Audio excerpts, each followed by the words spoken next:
कक्षा +2 आर्ट्स विषय हिंदी साहित्य पाठ 3 रहीम। इसका तीसरा दोहा है। कदली सीप भुजंग मुख स्वाति एक गुण तीन, जैसी संगति बैठ ये तैसोई फल दीन।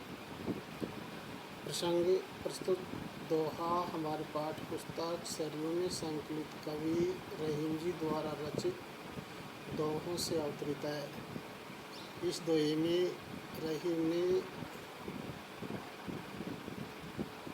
संगति से पड़ने वाले विविध प्रभावों का वर्णन किया है।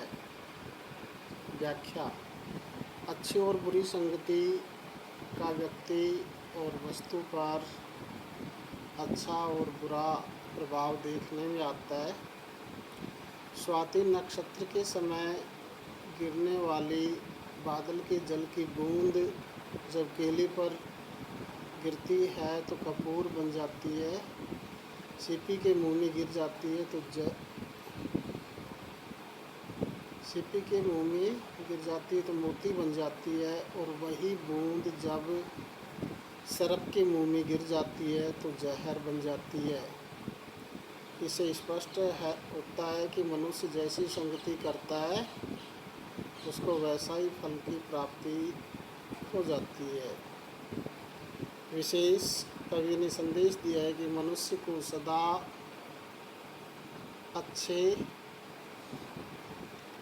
लोगों की ही संगति करनी चाहिए। दूसरा है, कुसंग का बुरा फल मिलना असंभावी है। कवि ने इस ओर हमारा ध्यान आकर्षित किया है। तीसरा है, दृष्टांत और अनुप्रास अलंकार प्रयुक्त हुई है। चौथा है, ब्रजभाषा का प्रयोग हुआ है।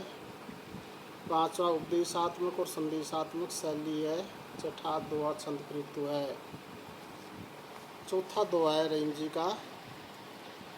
कही रहीम संपत्ति सगे बनत बहुत बहुरी, विपत्ति कसोटी जे कसे तेई सांचे मीत। प्रस्तुत दोहा हमारी पाठ्य पुस्तक सरयू में संकलित कवि रहीम जी द्वारा रचित दोहों से अवतरित है। इस दोहे में रहीम ने विपत्ति को ही सच्चे मित्रों की कसौटी बताया है। व्याख्या।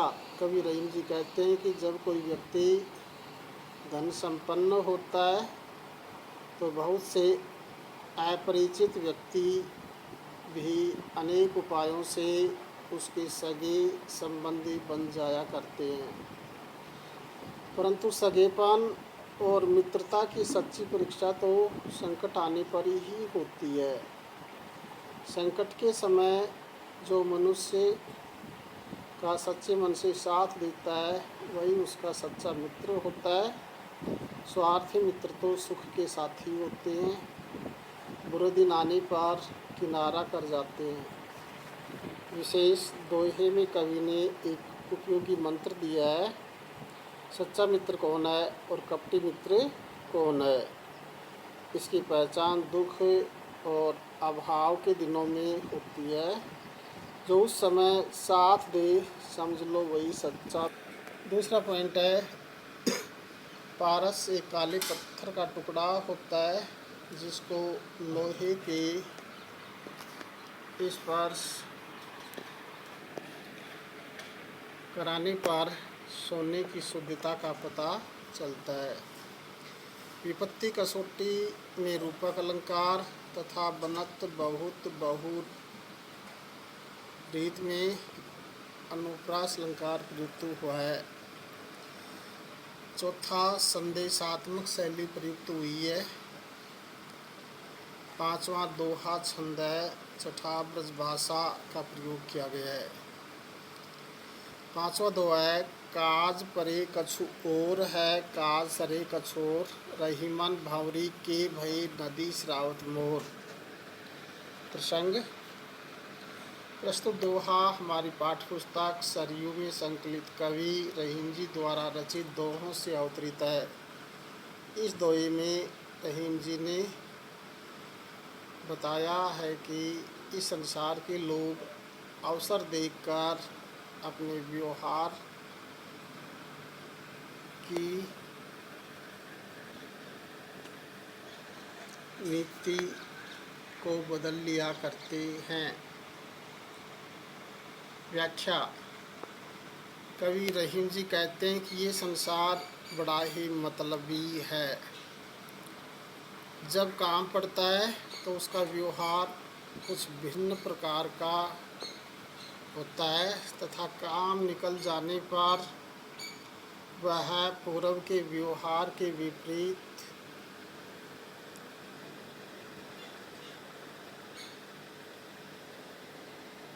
तरह का व्यवहार करता है। लोग अपना काम अटकने पर बड़ा मधुर और स्नेहपूर्ण तथा सम्मानपूर्ण व्यवहार करते हैं तथा काम निकल जाने पर मुंह फेर लेते हैं, पूछते तक नहीं। उदाहरण दिया रहीम जी ने, हिंदुओं के विवाह के अवसर पर वर अपने सिर पर मोड़ बांधकर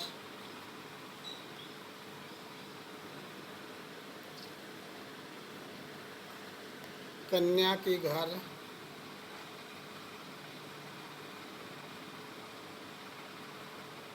जाता है। वहाँ वर और कन्या अग्नि की परिक्रमा करते हैं अथवा फेरे लेते हैं। फेरे लेने से पहले जिस मोड़ को सम्मान के साथ सिर पर धारण किया जाता है उसे फेरे लेने की क्रिया होने के पश्चात नदी में प्रवाहित कर दिया जाता है। विशेष है पहला पॉइंट, काज परेक और काज सरे में लोगों के दोहरे आचरण के बारे में बताया गया है। दूसरा है, लोग बड़े मतलबी होते हैं तथा वे अपने फायदे को देखकर ही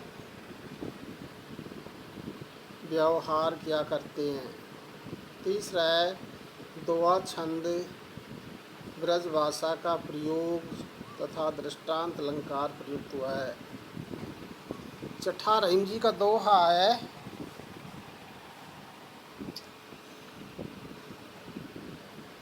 खैर खून खांसी खुशी बैर प्रीति मदपान, रहीमन दाबे ना दबे जानत सकल जहान।